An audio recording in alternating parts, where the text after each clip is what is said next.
It is Abuja's first annual high-level gender-based violence prevention summit. The traditional and religious leaders from across Africa have gathered here. The summit is aimed at equipping leaders with more resources to support their efforts to eradicate violence in their communities. Globally, an estimated 736 million women, nearly one-third, have experienced physical and/or sexual intimate partner abuse, non-partner sexual assault, or both at least once in their lifetime.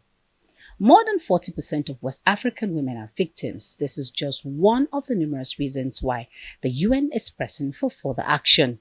The UN Women is now calling for continued monitoring and holding traditional and spiritual leaders accountable for their promises to eliminate GBV and harmful behaviors. Today, we are confronted with the harsh reality that gender-based violence is pervasive and deeply entrenched in our society.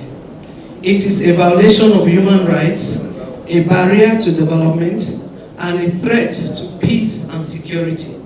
It affects women and girls, and even men of all ages, backgrounds, and walks of life, depriving them of their fundamental rights and freedoms. The Nigerian government promises to safeguard women and girls by establishing a special force to combat gender-based violence.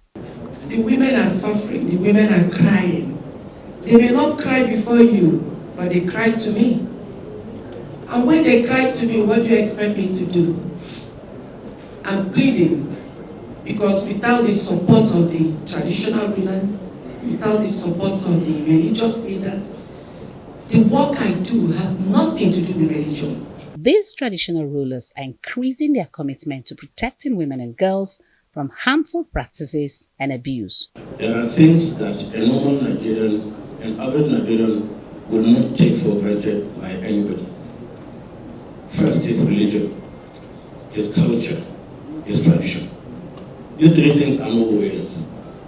But with understanding, with dialogue, you can bring forward issues that you can discuss passionately, peacefully, with respect and everything, and agree.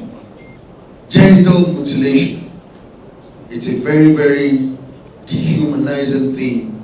But thank God Almighty, the advocacy is getting wider and is reaching the right places.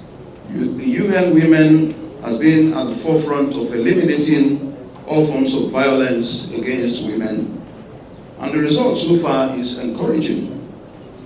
I want to believe that at the end of this high-level consultation, there will be a more coordinated synergy between development partners like the Ford Foundation and the religious traditional institutions to combat this menace effectively. Experts argue that while progress has been achieved in combating gender-based violence in Africa, much more work needed. To put an end to gender-based violence, government, civil society groups, communities, and people must commit to challenging the core causes of violence and creating a society free of fear and discrimination. Punarman Benjamin, Arise News.